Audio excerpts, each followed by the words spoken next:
आगरा के छिपिटोला स्थित निर्मल सेवा सदन में मुनिश्री वीर सागर जी महाराज की मूक माटी महाकाव्य ग्रंथ पर विशेष धर्म कक्षा चल रही है। धर्म कक्षा में सोमवार को मुनिश्री ने भक्तजनों को सम्यक दृष्टिकोण धर्म के रास्ते पर कैसे चला जाए इस पर प्रवचन दिए। मनुष्य सम्यक दृष्टिकोण का भाव लेकर अपने जीवन को सफल बना सकता है, ये कहना मुनिश्री वीर सागर जी महाराज का है। इन दिनों मुनिश्री की निर्मल सेवा सदन में मूक माटी महाकाव्य ग्रंथ पर विशेष धर्म कक्षा लग रही है। मुनिश्री ने कहा कि गुरुवर आचार्य श्री 108 विद्यासागर जी महाराज द्वारा रचित मूक माटी ग्रंथ को अगर भक्त अध्ययन करता है तो उसका जीवन एकदम बदल जाएगा, उसका भाव एकदम अलग हो जाएगा और इसके अध्ययन से वे अपने जीवन को और लोगों के जीवन को कल्याणकारी बना सकता है। तो आप सभी से कहना है, अपने अपने भीतर उस दृष्टिकोण को लाने की कोशिश करना, ताकि यह महाकाव्य, यह महाग्रंथ हमारे जीवन का एक उपयोगी काव्य बन सके। कठिन बिल्कुल नहीं है, सबके भीतर वो दृष्टियां होती हैं, ऐसा नहीं आपके भीतर भी नहीं है। जब कोई एक व्यक्ति किसी एक क्षेत्र में बहुत आगे बढ़ सकता है, इसका अर्थ होता है उसके भीतर बहुत सारी क्षमता छिपी होती है।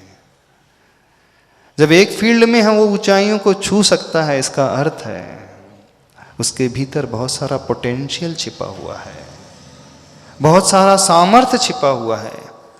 अभी तक उसने अपने सामर्थ्य का उपयोग उस क्षेत्र में किया है, लेकिन जैसे ही वो दिशा बदल लेगा तो वही सामर्थ्य उसे दूसरी दिशा में भी बहुत ऊंचाई में लेकर के जा सकता है।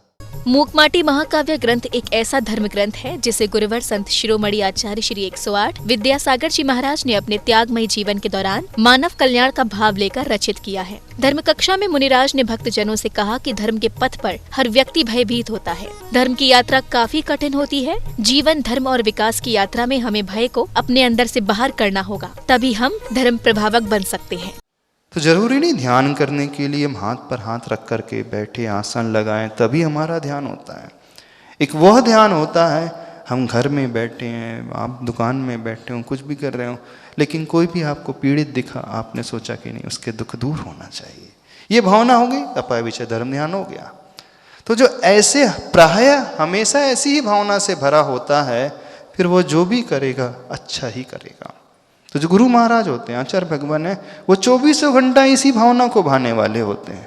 इस कारण उनका निकट सानिध्य पाते ही हम अपने दूषित परिणामों को अपने आप भूल जाते हैं। हम कषाय के भाव को लेकर के भी जाएं तो हमारी कषाय शांत हो जाती है। मूक माटी धर्म कक्षा में मुनिराज की धर्म देशना को सुनने के लिए शहर भर से धर्म प्रेमी श्रावक निर्मल सदन पहुंच रहे हैं। भक्तजनों का कहना था कि उन्हें पहली बार मुनिश्री वीर सागर जी महाराज की मूक माटी महाकाव्य ग्रंथ पर चल रही विशेष धर्म कक्षा में भाग लेने का सौभाग्य प्राप्त हुआ है। इस कक्षा में आकर उन्हें धर्म पथ पर कैसे चलना है, इसका ज्ञान हो रहा है। मूक माटी पर प्रवचन चल रहे हैं काफी समय से, जब से मुनिश्री आए हैं, जब से मूक माटी प्रवचन चल रहे हैं। उस प्रवचन में एक आज टॉपिक आया संप्रेषण का। वो टॉपिक बहुत इंटरेस्टिंग लगा और उसके भाव जो थे बहुत अच्छे थे। संप्रेषण से मतलब हाँ ये था कि जैसा हम सोचते हैं तो हम हमें अपने दया भाव से सोचेंगे, दया रखेंगे, करुणा रखेंगे, तो जो दूसरे की भावना है, चाहे उसकी कितनी कलुष भावना, कितनी कैसी भी भावना, लेकिन हम अपनी दया से उसको बात करते रहेंगे, उसे समझाते रहेंगे तो उसकी भावना भी बदलेगी। मूक माटी में जो आचार्य श्री ने जो जिस तरह से समझाया है, जिस तरह से अपने भावार्थ प्रदर्शित किए हैं, वो इतने अच्छे हैं कि और जो क्योंकि आचार्य श्री ने लिखा है वो हमारे लिए थोड़ा सा टफ पड़ रहा है, लेकिन महाराज श्री जिस तरह से हमें उसे समझा रहे हैं वो हमारे लिए इतना इजी हो जा रहा है। और महाराज श्री जैसे जैसे भाव बताते हैं कि इसमें आचार्य श्री का ये भाव है, इसमें आचार्य श्री का ये भाव है, तो उनको समझ के हमें लगता है कि आचार्य श्री ने कितनी डीपली उन सब चीज़ों को पढ़ के, उन चीज़ों को समझ के और हमको समझाने का प्रयास किया है। मूक माटी महाकाव्य ग्रंथ पर चल रही विशेष धर्म कक्षा में श्री पार्श्वनाथ दिगंबर जैन मंदिर प्रबंध समिति से जुड़े पदाधिकारी भी भाग लेकर धर्म लाभ ले रहे हैं। जिनवाड़ी चैनल के लिए छिपिटोला आगरा, उत्तर प्रदेश से ब्यूरो रिपोर्ट।